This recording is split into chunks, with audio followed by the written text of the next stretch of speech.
In 2013, Attack on Titan sold us a lie. It promised us a simple kinetic thriller about humanity fighting monsters. It was David versus Goliath. It was men versus nature. It was Eren versus female titan. It was easy. But by 2021, that simple story had mutated into a dense geopolitical tragedy about determinism, racial guilt, and the mechanics of time travel. People were confused. I wasn't. Timelines were tangled, and the fandom was at war. In the comment box of other YouTubers, my channel wasn't there at that time. Today we are dissecting the architecture of tragedy. We are going to look at why Isayama had to hurt us, why the violence changed from spectacle to sickness, and why Attack on Titan is the most important narrative mess of our generation. To understand the complexity, we have to look at the basement reveal. In most stories, a mystery box reveals a prize. In Attack on Titan, the mystery box revealed a prison. For 3 seasons, we were trapped in a survival horror, and I like that. But the moment Grisa's journals were opened, the genre didn't just shift, it collapsed. We went from fighting naked, mindless monsters to navigating a 2,000-year-old race war. The enemy wasn't a giant anymore, it was history itself. This is where the casual audience fell off, and honestly, you can't blame them. You should blame their IQ. The show demanded you memorize the maps of nations you didn't know existed. It asked you to care about the Marleyan warriors, the people who killed our heroes, and gave them entire episodes of backstory. This wasn't accidental clutter. Isayama was effectively gaslighting us. By changing the context, he forced us to realize that everything we knew for 3 seasons was propaganda. The complexity wasn't a bug, it was a simulation of the fog of war. You felt confused because the characters were confused. You felt betrayed because Eren was betrayed, kind of. If the story had stayed simple, it would have been fun, like Demon Slayer. But by becoming complex, it became real, like Attack on Titan. Geopolitical complexity wasn't enough. Isayama had to break time itself. The introduction of the Attack Titan's ability to see the future memories of its inheritors turned the story into a closed deterministic loop. This is the part that breaks brains. Eren Yeager didn't fight for freedom. He fought to fulfill a timeline he himself created.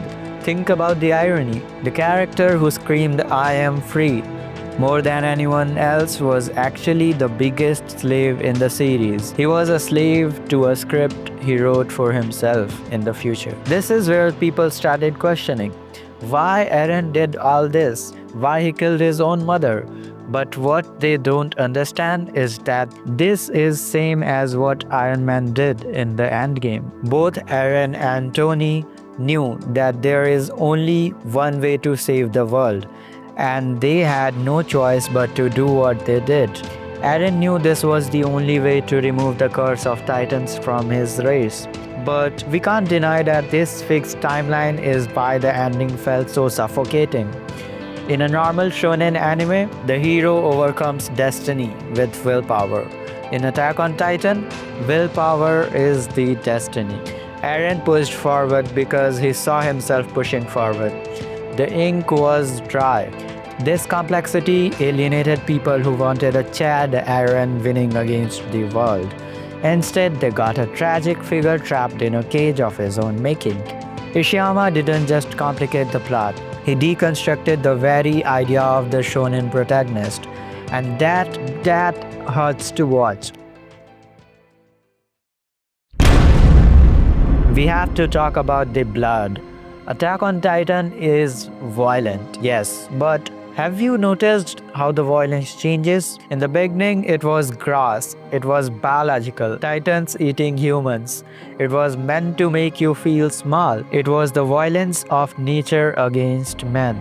It was also beautiful thanks to Wit Studio, but as the story got more complex and Mappa took the job, The violence became colder. It became systematic. The internment zones, the forced spinal fluid injections, the overworked animators in Mappa's studio, the rumbling. This wasn't about monsters eating people anymore.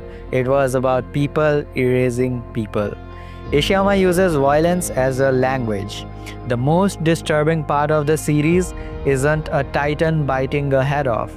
It's the scene where children, Faye Yeager or Yami's daughters, are fed to dogs or forced to eat their mother's spine. It's cannibalistic inheritance, the past literally consuming the future. This violence isn't there for shock value. It's there for fun. It's there to enforce the series' darkest thesis. The world is cruel, and the complexity doesn't save you. Civilization doesn't save you.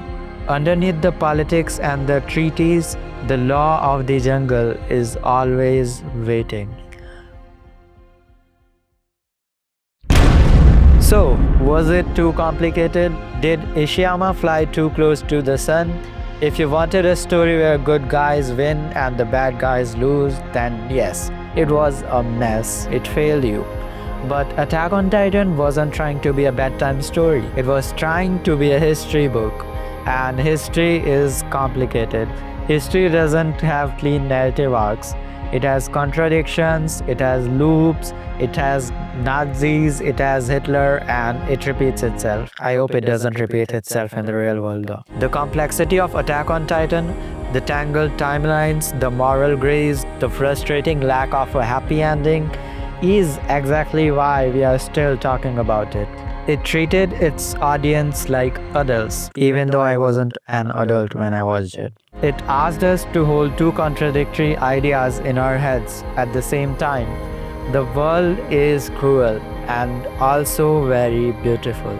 It didn't give us the ending we wanted. It gave us the ending we deserved. I hope you enjoyed that. See you in the next one.